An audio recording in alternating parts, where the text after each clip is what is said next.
What's up, guys? Rick here with the DFS preview for this week's American Express. Happy Monday to you, and what a Monday it's been.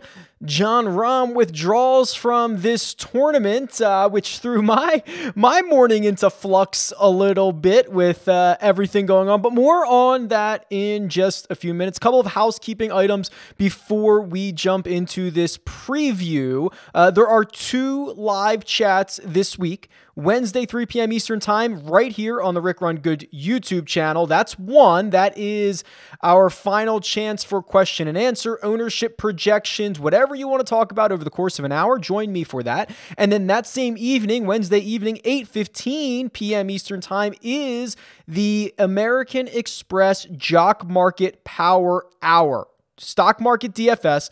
Lots of money to be made. I know a lot of you are playing along. It is a ton of fun. It is one of the best concepts for fantasy that I've encountered in quite some time, and it is very beatable no matter what your bankroll is. We're going to do an hour, myself and Joe Idoni, who is at TourPicks on Twitter, where we go through strategy, live trading, and then we kind of recap after that IPO phase closes. It's absolutely phenomenal. Check that out. So 2 live chats.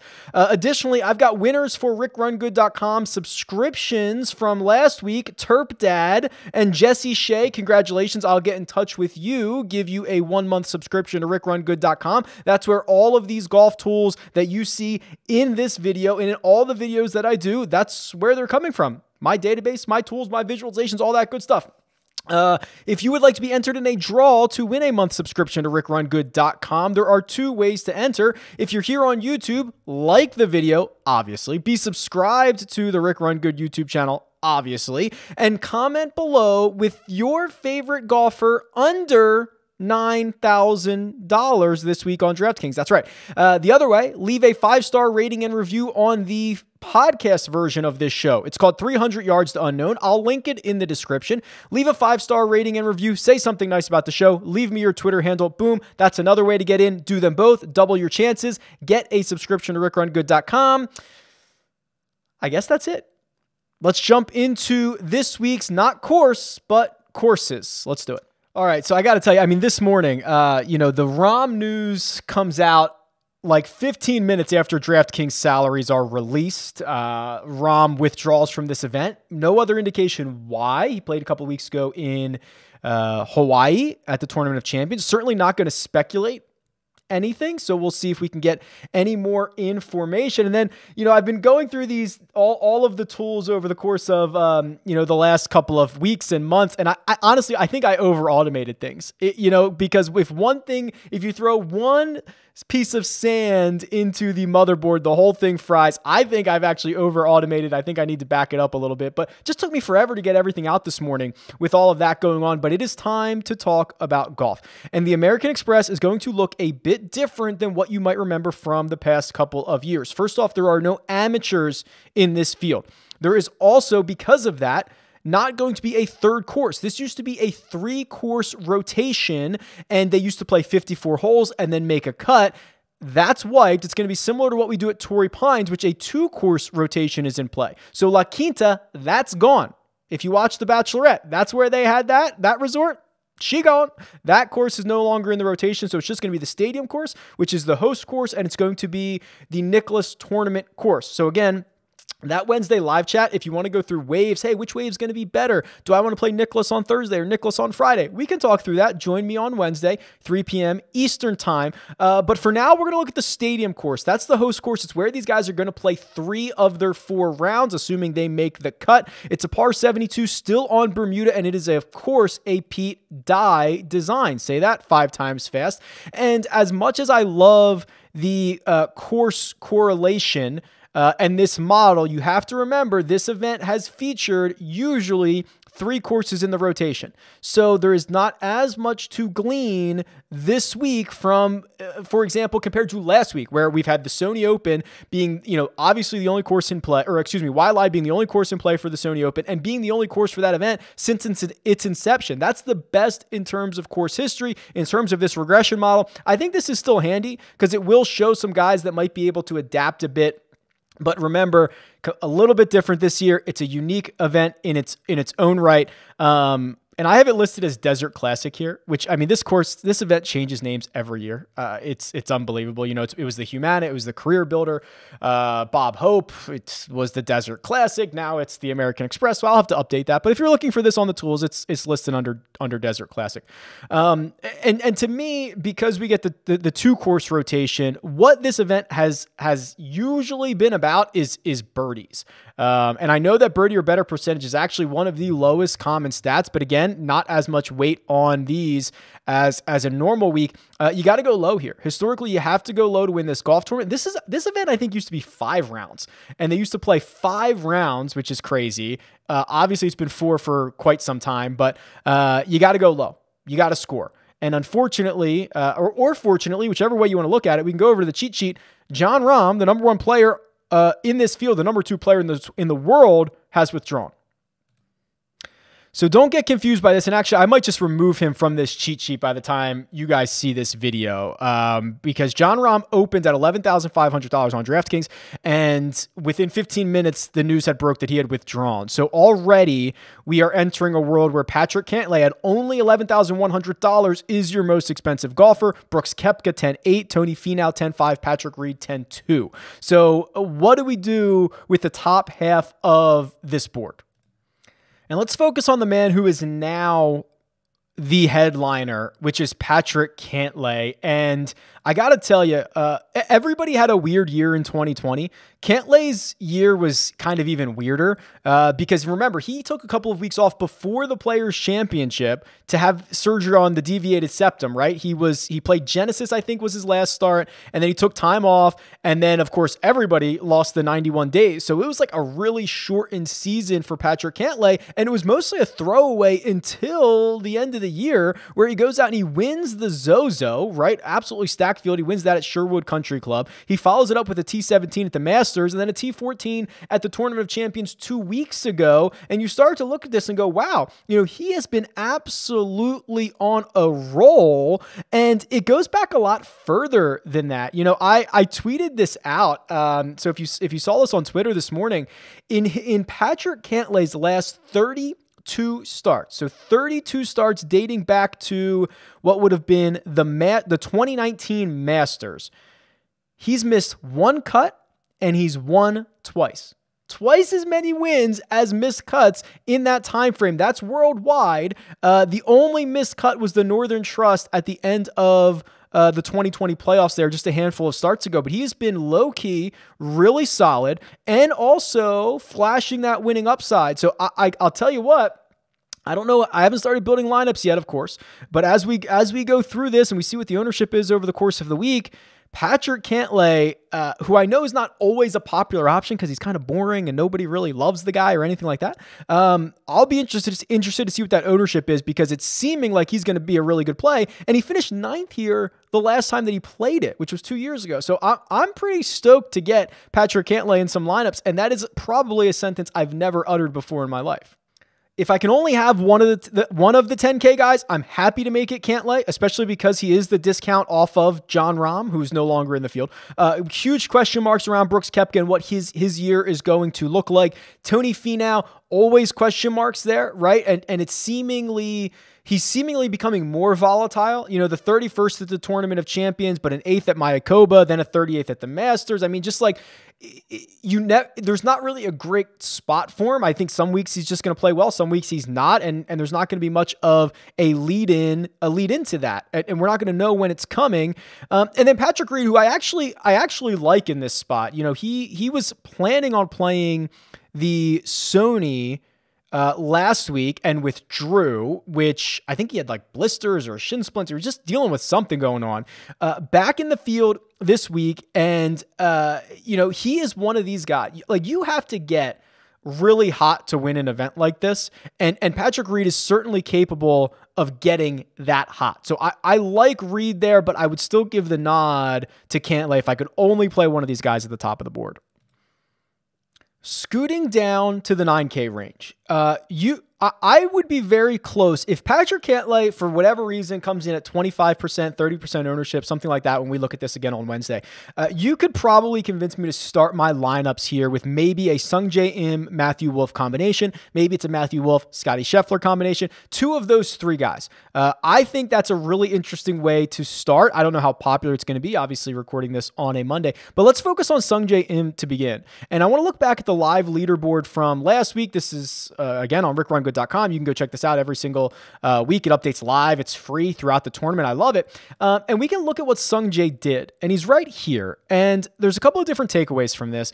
He loses 3 strokes on approach last week, which is not ideal, but still finds a way to make the cut, finish in a tie for 56. So if we're saying, okay, how often is he going to lose 3 strokes on approach? Well, we can go look at some of his numbers here in the Holy Grail, and we can sort by tournament, and we can scroll down and say, okay, so here he is last week losing 3 strokes on approach. He's not lost that much on approach since the BMW Championship. That's like 10 starts ago. So basically in 7 of his last 10 starts, he's gained strokes in the category. When he loses, he's not losing nearly as much as 3. I don't think he's going to ball strike it that poorly around these 2 courses. I think he's a really good guy to kind of buy here because I also think he eats up more of the win equity than some of these other guys thanks to Jon Rahm exiting this field. Sungjae Im can win. We saw that at Honda in 2020. I think this is a really interesting bounce back opportunity for someone who was fairly popular last week, got a lot of play in one and done pools. He got a lot of play in DFS circles and didn't really pay off, right? The 56th would have been very disappointing if you had rostered him, and he goes back to the California desert where he's got a 12th place finish and a 10th place finish in his last 2 starts. This to me feels like an absolutely great buy back in on Sungjae Im situation. And then the other guy here who I mentioned, Matthew Wolff, it's funny what perception does to us because Matthew Wolff has not played since the Masters. We haven't seen him since November. But if you start looking at his results that I'll pull up here for you, and that miscut at the Masters is obviously ugly. He didn't play all that well at the Zozo Championship. But if you go back to the restart, or at least since the Rocket Mortgage, that's when he finished runner-up to Bryson. So he's got a runner-up there. He finishes 4th at the PGA Championship. He's got another runner-up to Bryson at the U.S. Open. He's got another runner-up at the Shriners. I mean, he was in contention constantly. 3 runners up over the course of his last 10, 12 events, something like that, maybe a little bit more, maybe 15 events. But either way, remember, he went a full year after he won the 3M Open to his next top 10. That's never happening again, right? Like the guy's never going a full year between top 10s ever again. He's peppering the top of the leaderboard, and he has that ability to get hot. He has that ability to use the weapon that is the driver in the bag. I really like Wolfie. And then you go back down to, the bottom of the 9s. And here's Answer again. I got burned on Answer last week. A lot of us got burned on Answer last week. But again, let's look up how often does he actually miss cuts? Because my perception is that he doesn't miss a lot of cuts. Let's see. So here are his results. So missed cut at Sony, which we know about, and a missed cut at the Northern Trust. That was his last missed cut. So it was 10 starts prior. And then if you go back further than that, it's been a while. He has missed 2 cuts since the 2019 CJ Cup. Think about that. That's a long time ago. So he is not a prolific missed cutter. I don't know what you would call that. And, he plays poorly at the Sony last week. Unfortunately, that should have been a really good spot for him. We know this event has been a good spot for him. He finished 2nd here last year. And I want to pull up the Holy Grail here because I think this is important to note a few things. So I'm actually going to pull up the 2020 version of the Sony. I'm sorry, not the Sony, the American Express. My brain is still stuck on Sony. So here we go. So American Express 2020, we're going to sort this by strokes gained total. And what you're going to realize is, okay, so Abraham Answer led the field in strokes gained total last year, but did not win the event. How did that happen? Well, remember, the shot link data is only on the stadium course. So that means what you're seeing in any of the tools that have, the individual strokes gained categories, that is based solely on the stadium course. It's the only one of the courses with lasers. So what this reads then is in his 2 rounds, Abraham Ancer gained over 11 strokes on the field in his 2 rounds at the stadium course, which was best in the field. If you just look at tee to green, he was second in the field in his 2 rounds at the stadium course, behind only Grayson Murray, believe it or not. So you kind of try to extrapolate that, right? It's only 2 rounds. Now he's going to get, in theory, 3 rounds there this year with the way that they're going to do the course rotation. Might be a really good spot for him. So I really do like using the Holy Grail, using this tool from last year to focus in on guys who had success at the stadium course because they're going to get more cracks at it this time around, which should be interesting. You could sort by putting if you wanted to. So putting last year, Putnam, Ancer, Shank, Steele, Hadley, they all putted well on their 2 rounds at the stadium course. So I'm willing to give Abraham Ancer one more crack at this. One more crack before, I'm not going to give up on him. I'm not really that type of guy, but I'd be surprised if he struggles again. Historically, that hasn't been the case. Down into the 8K range, and someone tweeted me, I wish I had it handy, are we done with Lanto sub 7K, like having that decision? Maybe. He's $8,600. Books might have gotten smart on him, which in turn then the daily fantasy sites are getting a bit smarter on him. He's $8,600. Now he's getting firmly into the position of fine, right? He's fine. I'll play him. I'm not super excited about it. I'm not avoiding him. I think he's starting to be more fairly priced. Used to be a lock under 7K, and you would just avoid him when he was over 7K. I don't think we're going to have those decisions much longer. Paul Casey's kind of interesting. I clicked Phil Mickelson. I meant to click Paul Casey. He told us essentially how tired he was in the midst of that stretch of golf last year where he had to play like 7 straight weeks, and he had a runner-up at, I guess it had to be the PGA Championship during that stretch, and then into the playoffs because it was just a sprint. And he used the word gas. That's what he told us. Played well during that stretch. Played okay after that. He made the cut at the Masters. He finished 38th. He finished 35th at the Zozo. It's like whatever. Casey to me is at least interesting as the one guy in the 8K range that has a lot of upside. Right? He's like 27th in the world, 28th in the world, something like that, where it's all about the putter, right? If he's a 0 putter for the week, watch out. I think that's a really good situation for him to be in, of course. I think he puts his name on the first page of the leaderboard, but that's really what it's coming down to with Paul Casey. But the guy that I'm probably most excited about is Sam Burns. And let's do the profile again, because I think this is worth it. Sam Burns is a player. I like the weapons that he has, which is the driver. So we can look at his strokes gain metrics, but he is this season, 2021 season, obviously smaller sample size, 3rd on tour. I put up 2 fingers. It should have been 3. 3rd on tour in strokes gained off the tee, behind only Bryson DeChambeau and Rory McIlroy. Pretty good list of guys to be behind. Okay, so that's a good start. Then you look at what he's done recently. Well, if you want to go back to the Wyndham, he had a 13th place at the Wyndham. I think he was in the lead at one point there. He might have coughed that one up. T7 at the Safeway, T7 in Houston. So he's got 2 top 10s this season. He's got 2 top 7s this season. The last time we saw him was November in Houston. That's over 2 months ago. Are people just like, I'm out? Like, I forgot Sam Burns exists, maybe because he opened up at like 85-1. I bet him there. And I don't know if he's going to win this golf tournament. It's unlikely that he does. But not only does he have those really good finishes, not only does he have that weapon, but you look at what he's done here. He's played this event twice, 18th and 6th. I do believe there is something to mentally and physically handling the course rotation. Right? Even more so with 3 courses that you're dealing with. To deal with multiple courses in a week, it's more research, it's more practice rounds, it's kind of learning it on the fly. It's all that stuff, right? It's why, like you look at Adam Hadwin, who's been so successful over the years at this event. It's unbelievable. That is a testament to a really sharp, agile type of golfer that not everybody is. And I think that even with 2 results, Sam Burns might be that guy. So at the bottom of the 8s, where I do think a lot of people are going to opt for an Adam Hadwin, a Brian Harmon, or even a Siwoo Kim, believe it or not. Actually, Siwoo Kim shot like the highest opening round here, or the highest round like ever recorded here. He shot like an 87 in the opening round before withdrawing last year.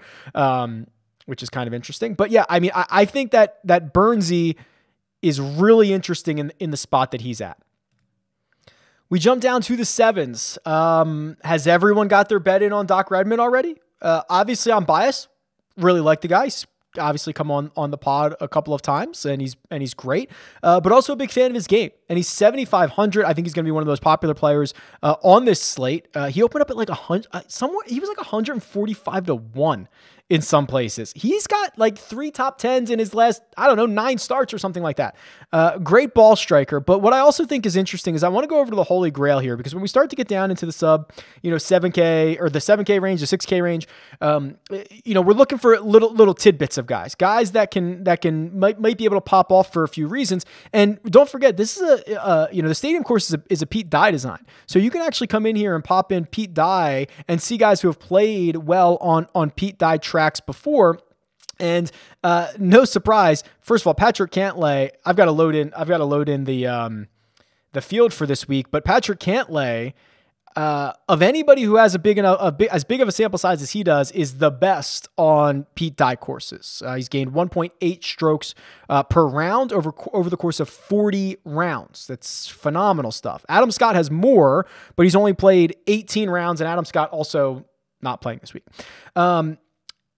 You scroll down a little bit more, you start to get some more interesting names. Abraham Answer near the top of this list. 1.4 strokes gained per round at Pete Dye courses in 38 rounds.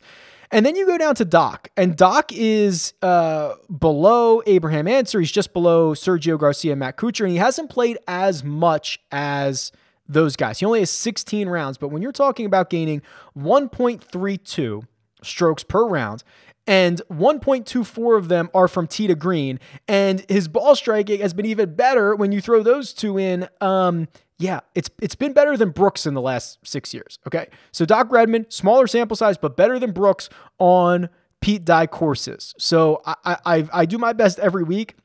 I don't really need to continue to bang the drum for Doc Redman. I think most of you are aware that the upside is there. He's one of the first bets that I make every single Monday, because I'm not going to miss the boat when he eventually wins. So that's kind of where I'm at. But I thought it was interesting to kind of show you that on the Holy Grail there. Then you start to look at, some of these guys from last week. Charlie Hoffman, 7,400, played well last week. We can go back to the leaderboard here and kind of see how he did it, right? So here's Charlie Hoffman. To his credit, a lot of it was from tee to green. Charlie Hoffman, 4th in the field from tee to green last week, behind only Hideki Matsuyama, Kevin Na, and Joaquin Niemann. So in theory, he should be able to keep that going this week. That's good to know. And I actually think that Brendan Steele's kind of interesting. Now, what always happens is the guy who, quote unquote, should have won on Sunday is viewed as a disappointment. And, if you would have told me Brendan Steele finished 3rd before that event started, you would have been thrilled with that result. So there's a little bit of a perception reality type of situation here, but he's only $7,300. He has played this event a ton, obviously should be in good form, just played to an event he should have probably won in Honolulu last week. And I don't think he's going to be very popular, is kind of where I'm going with all of this. So Steely down in the bottom of the 7K range is pretty interesting. I love this Peter Malnati. I have not looked this up. I rarely do I do things on the fly here outside of like the live chats, but this guy made so many birdies last week. I'm going to assume, and I could be proven wrong in about 5 seconds here, that he scored more fantasy points than his finishing position. So let's find out. Peter Malnati is right. Oh man, he's right here. Okay. So he had 1, 2, 3, 4, 5, 6, 7, 8, 9, 10, 11. Okay. A little bit. He was the 12th highest scoring player on DraftKings. He finished in a tie for 14th. So of the guys who also tied for 14th, which was 5 of them, he scored more than every other guy who was tied for 14th, because this guy is a psycho. This guy will rattle off 4 bogeys in a row and then come back and make 5 birdies in a row. It was unbelievable. I don't know if he can continue to do things like that, but my goodness, he's never out of it, which I love. I would go back to him again here. I had him in my big single entry lineup from last week. I like what I saw. He continues to have a really good start to the 2021 season. He's in a good spot right now. I think Malnati's very interesting at 7,200. I'm a sucker a bit for the unknown that is Francesco Molinari. So he only played 7 times all last year. None of it was very good. He only played 3 times after the restart. The lone bright spot was his 15th at Houston. And I actually want to see, again, I'm going rogue here. Let's see how he actually played in Houston. All right, so Houston Open 2021. I've got everything else cleared here, so this should just be the straight results. Here's Molinari. Oh, not as good as I thought. Well, it's okay. I mean, he gained strokes in every category. A little bit reliant on the short game. He gained 2.5 strokes around the green, nearly 3 putting, but he did gain on approach, 2 strokes on approach, and he was a small positive off the tee. So he gained strokes in all 4 categories. At least it wasn't too ugly, but like that's a really good sign. If I could get a performance like that this week, I'd love it. And I wonder if now Molinari, who, I mean, remember he was like moving his family to California. I assume they're all settled in at this point. This might be a really good spot for him to kind of refocus, blank slate from last year, just wipe that whole thing out and go and take a run at a place that he's played well at before. I think he's got a 12th a couple of years ago, and I think he's got another top 10 before that. So Molinari's pretty interesting, but that's the one, like, I might just be a sucker come Friday afternoon when this guy finishes dead last. I'm not so sure about that. The 6K range, Denny's here. Denny McCarthy's here. Haven't seen him since Mayakoba. He missed 2 cuts down the stretch. Not a great end to the 2020 year for McCarthy, but remember what I said before the Tournament of Champions. I'm kind of resetting a lot of these guys who we haven't seen in a while back to their long-term form. And Denny is the best putter in the world. I think that's pretty clear. We saw a lot of improvement at the end of 2020 with the rest of his game. If he's able to kind of continue to hold on to that, make a bit of strides in the last, I don't know, what's it been, 5 weeks, 6 weeks since we've seen him last? At $6,900, I think that's really interesting at a place where you got to make a lot of birdies, you got to roll a lot of putts in. It's going to be a birdie fest in all likelihood, unless those winds kick up, but I don't see that happening. And Denny McCarthy at 6,900 is pretty interesting. I imagine we're not going back to Doug Gim. How did he actually play last week? He burned everybody.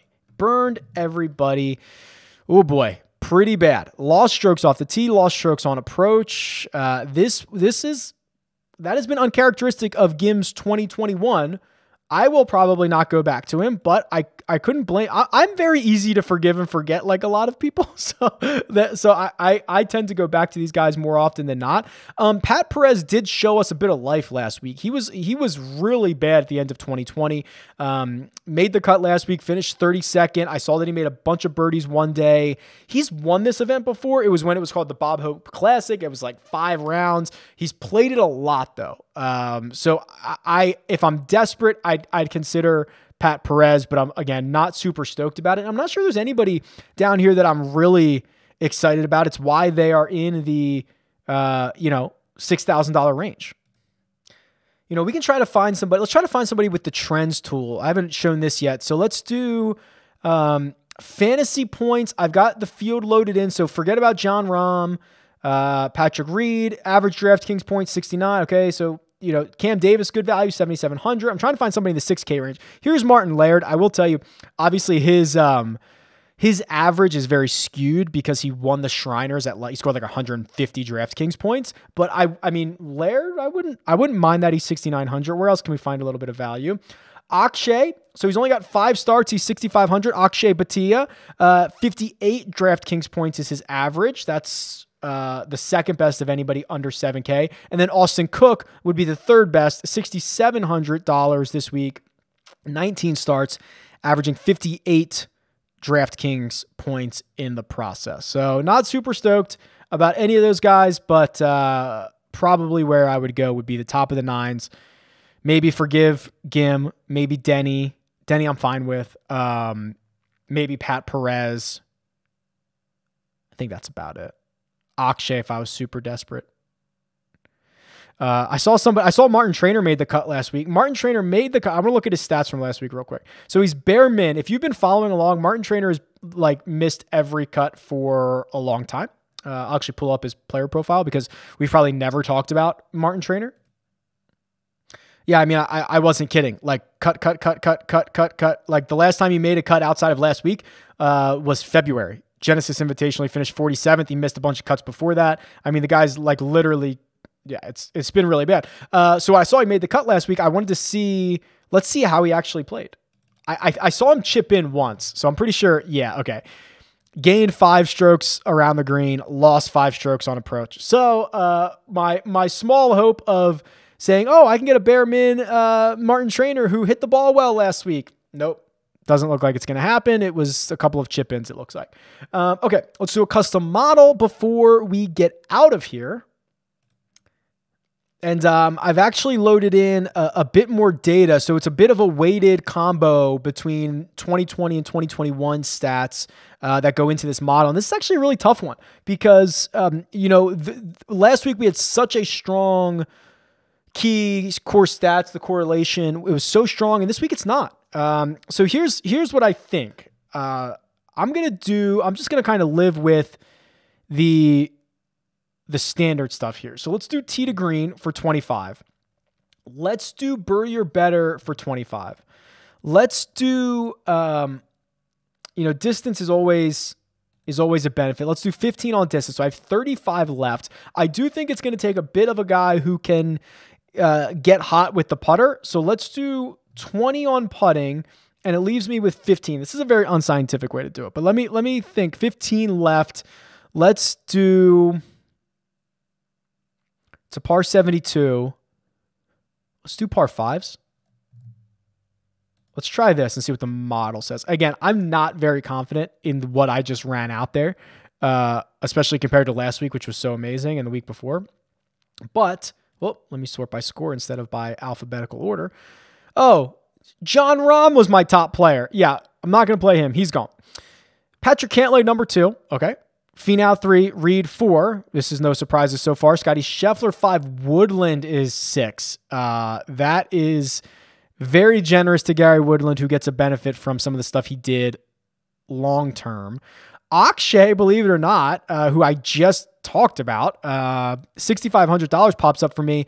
And then Cam Davis, who I love, by the way, Sung Jae and Sam Burns. I mean, this is so, I would throw Woodland out. I know that I've been saying like, hey, let these guys get back to their long-term form. But what we saw from Woodland at the end of last year and the injuries, like I'm probably out for a while.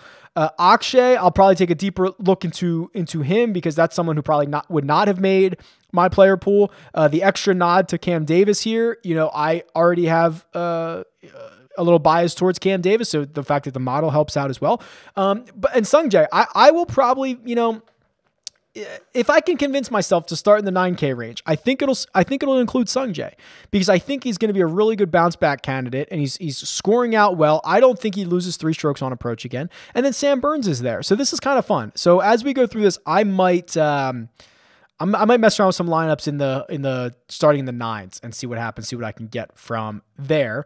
But a lot of this is going to be dictated by ownership, which we're going to find out on later in the week, but on Wednesday, 3 p.m. Eastern time on the Rick Run Good YouTube channel. I will do a live chat, question, answer, ownership, all that good stuff. And then 8:15 p.m. Eastern time will be the Jock Market Power Hour, which will be a ton of fun as well. That's it. Sorry for the delay. I'll try to get out a little earlier next week. A lot of stuff going on this Monday. Best of luck this week. Tweet me at RickRunGood. Leave a comment below. See ya.